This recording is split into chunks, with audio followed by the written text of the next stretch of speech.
বাংলাদেশে নাকি কোনো সনাতনীদের কোনো কোনো কিছুই করা হচ্ছে না।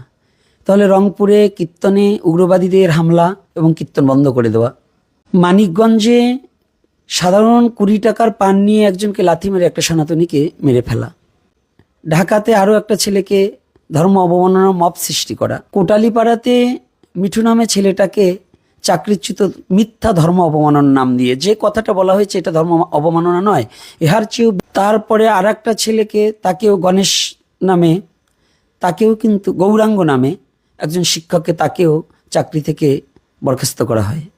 মিরপুরে একটা ডেন্টাল ক্লিনিকে সনাতনীদেরকে গোমাংস খাওয়ার জন্য দাওয়াত দেওয়া হচ্ছে, একেবারে সরাসরি ব্যানার করে সেখানে লেখার মধ্য দিয়ে। জয় নিতাই, জয় গৌর হরি বল। শুধু আজ বাংলাদেশের শান্তিপ্রিয় হিন্দু মুসলমান বৌদ্ধ খ্রিস্টান সমস্ত জাতির কাছে আমার একটা প্রশ্ন নিয়ে আমি আজ লাইভে, অনেক দিন ধরে লাইভ করছি না এবং আসছি না, তথাপি আমার দুটো কথা নিয়ে আসতে বাধ্য হলাম। বর্তমান সিচুয়েশনে বাংলাদেশের পরিস্থিতিটা যেভাবে ভয়ানক হয়ে দাঁড়িয়ে যাচ্ছে, সনাতনীদের উপর যে নির্যাতন এবং নিপীড়ন এবং যে অত্যাচার এবং মব সৃষ্টি করা, এই সুবাদে দুটো কথা না বললেই, এবং সরকার যেন বধিরতার সহিত সেটাকে শ্রবণ করেই নিচ্ছে, এর কোনো একটা সুরাহা এবং তার প্রতিফল এবং তার শাস্তি কিংবা কোনো কিছুই করছেন না। সেটা হচ্ছে আমার এটাই সরকারের কাছে দাবি। গত কয়েকদিনের মধ্যে যে ঘটনাগুলো ঘটে যাচ্ছে, বাংলাদেশে নাকি কোনো সনাতনীদের কোনো কিছুই করা হচ্ছে না। তাহলে রংপুরে কীর্তনে উগ্রবাদীদের হামলা এবং কীর্তন বন্ধ করে দেওয়া, মানিকগঞ্জে সাধারণ 20 টাকার পান নিয়ে একজনকে লাথি মেরে একটা সনাতনীকে মেরে ফেলা, এবং ঢাকাতে আরও একটা ছেলেকে ধর্ম অবমাননার মব সৃষ্টি করা, কোটালীপাড়াতে মিঠু নামে ছেলেটাকে চাকরিচ্যুত মিথ্যা ধর্ম অবমাননার নাম দিয়ে, যে কথাটা বলা হয়েছে এটা ধর্ম অবমাননা নয়, এহার চেয়েও বেশি এরা যে জঘন্যতম কাজ বাংলাদেশে ঘটে যাচ্ছে, ধর্ষণ, বলাৎকার, মাদ্রাসার ভিতরে বসেও এগুলো পাবলিশ হচ্ছে, অথচ তাদের ধর্ম অবমাননা হচ্ছে না। কিন্তু ছেলেটা কি বলেছে এমন। তারপরে আর একটা ছেলেকে, তাকেও গণেশ নামে, তাকেও কিন্তু গৌরাঙ্গ নামে একজন শিক্ষককে, তাকেও চাকরি থেকে বরখাস্ত করা হয়। এমনি করে আমি যদি এখন লেখাগুলো দেখে বলতে পারতাম, বাংলাদেশে যেগুলো চলছে প্রত্যেকটাই কার্য পরিকল্পিতভাবে এবং যে সন্ত্রাসী কার্যকলাপ এবং মব সৃষ্টি করে বাংলাদেশটিকে ধ্বংসের পথে নিয়ে যাচ্ছে। এজন্য আমি আর একটা জিনিস আজকে আমার নজরে পড়েছে, মিরপুরে একটা ডেন্টাল ক্লিনিকে সনাতনীদেরকে গোমাংস খাওয়ার জন্য দাওয়াত দেওয়া হচ্ছে, একেবারে সরাসরি ব্যানার করে সেখানে লেখার মধ্য দিয়ে।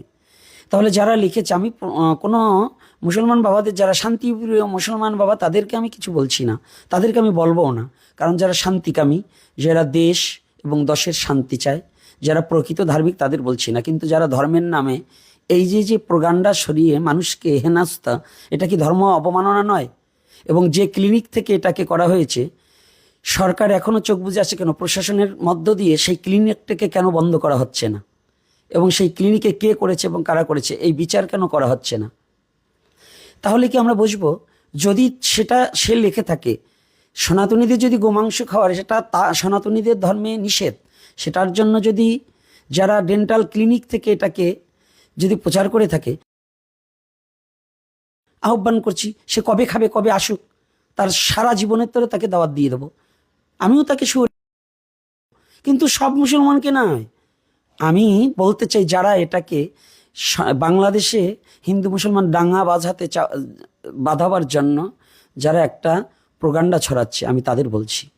আমি আর একটা কথা বলবো, যারা সুশীল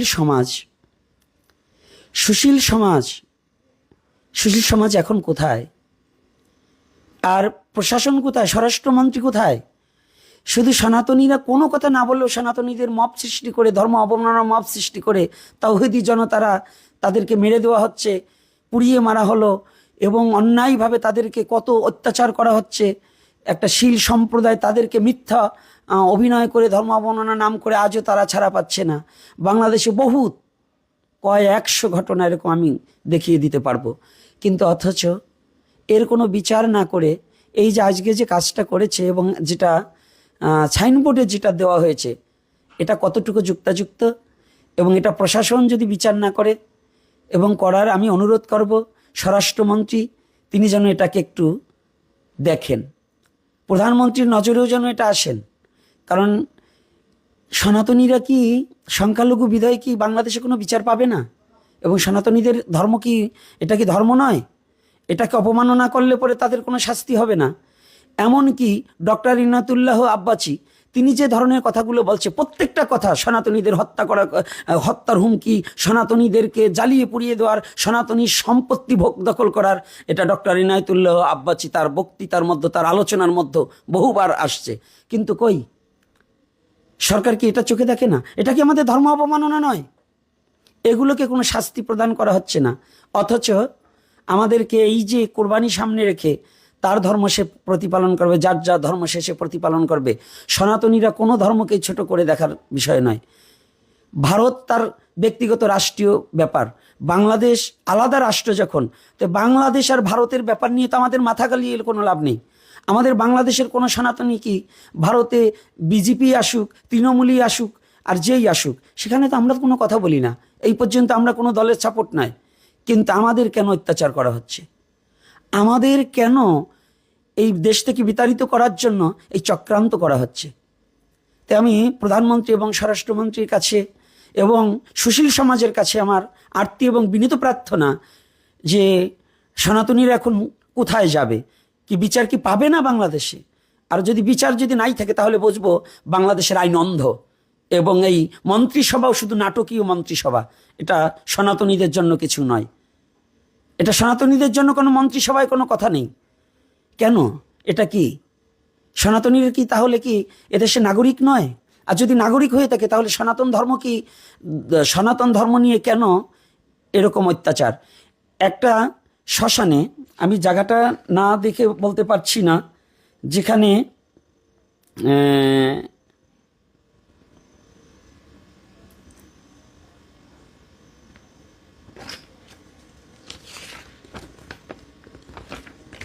ভালো করে দেখে তারপরে বলতে হচ্ছে, বগুড়ায় নন্দীগ্রাম হিন্দুপাড়ায় এই যে একটা মহাশ্মশানে,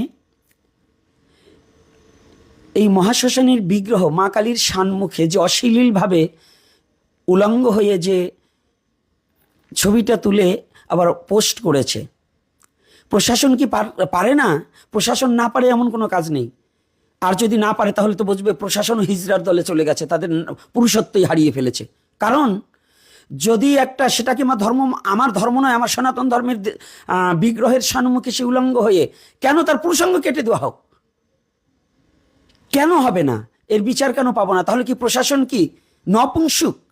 প্রশাসন কি একেবারে মানে সনাতনীদের জন্য কোনো প্রশাসন নেই? আর কোনো আইন কি বাংলাদেশে নেই সনাতনীদের জন্য? আর তারা যেটা করবে সেটা ধর্ম অবমাননা নয়। সনাতনীরা কথা না বললেও মিথ্যা মব সৃষ্টি করে শুধু ধর্ম অবমাননার নাম দিয়ে তাওহীদি জনতা যেই তাকে হত্যা করো, তার বাড়ি পোড়াও, তাকে জ্বালাও, এটা কোন ধরনের? এটা কি বাংলাদেশ স্বাধীন হয়নি? এটা কোনটা পাচ্ছি? কেন আজকে মিরপুরের যে ঘটনাটা ব্যতীত এটা সরকার যদি কোনো পদক্ষেপ না নেয়, তাহলে সমস্ত সনাতনীদের কাছে আমার অনুরোধ, আমরা বিশ্ববাসীকে জানাতে বাধ্য থাকিব যে বাংলাদেশে সনাতনীদের অত্যাচার এখনো সরকার গঠন হওয়ার পরেও সনাতনীদের অত্যাচার থামছে না এবং বেড়েই চলছে। এটাকে আমাদের একান্তভাবে জানানো দরকার এবং আমরা জানাতে বাধ্য থাকব।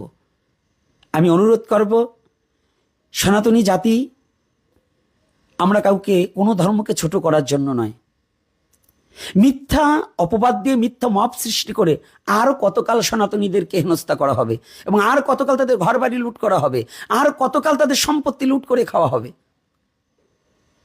আর সমস্ত সনাতনী জাতিকে আমি একটা কথা বলতে চাই, সেটা হচ্ছে নাক কান চোখ খোলা রেখে চলতে হবে।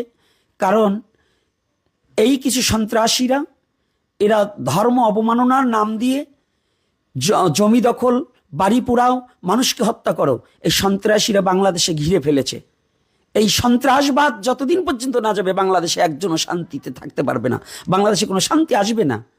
যতই শান্তির বার্তা হোক, বাংলাদেশ যত শান্তি চাক না কেন, যতদিন পর্যন্ত এগুলো বন্ধ না করবে, সনাতনীদের অত্যাচার বন্ধ না করবে, ততদিন পর্যন্ত এই বাংলাদেশে কোনো শান্তি আসবে না। তাই আমি মাননীয় প্রধানমন্ত্রী তারেক রহমানের কাছে আমি বলবো যে আপনি এটাকে অতি সত্বর আপনার প্রশাসনের দৃষ্টিগোচর করিয়ে আমাদের সনাতনীদের এই অত্যাচার থেকে একটু রক্ষা করুন। না হলে তো আমাদের এই দেশে থাকাই দায় হয়ে যাচ্ছে। আমি আর কিছু বলতে চাচ্ছি না, আজকের মতে আমি বলবো না বেশি কিছু। আমি আরও প্রমাণ সাপেক্ষ যারা নির্যাতন নিপীড়িত হচ্ছে এবং যারা করছে, এদের ভিডিও ফুটেজ পর্যন্ত আছে, সারা নেট দুনিয়া ছড়িয়ে গেছে, তথাপিও তাদের বিচার হচ্ছে না। এটা কিন্তু ঠিক না। আমি শান্তিপ্রিয় এবং শান্তিকামী মানুষদের কাছে আমার এই বিচারটা, এবং অতি সত্বর যেন এই বিচারটা, এদেরকে আইনের আওতায় এনে বিচারটা যেন করা হয়। না হলে একদিন সৃষ্টিকর্তা ঠিকই এটার বিচার করে দেবে, রাস্তায় পড়ে মরতে হবে। এটা কিন্তু সৃষ্টিকর্তা ঠিকই এর বিচার, সবার হাত ফাঁকি দেওয়া যাবে, সনাতনীরা সংখ্যালঘু বিধায় তাদের অত্যাচার করা হবে, এটা কিন্তু সৃষ্টিকর্তা। একটা কথা জেনে রাখবে, সনাতনীকেও সৃষ্টিকর্তা সৃষ্টি করছে, তার সৃষ্টির উপরে অত্যাচার হলে পরে, এই জুলুম হলে একদিন ধ্বংস হতে হবেই, ধ্বংস হবে হবে হবে। এজন্য আমি অনুরোধ করব, আমি আবারও অনুরোধ করছি, এই উগ্রবাদীদের হাত থেকে সংখ্যালঘুদের রক্ষা করা হোক। জয় গুরু, জয় নিতাই গৌর হরি বল।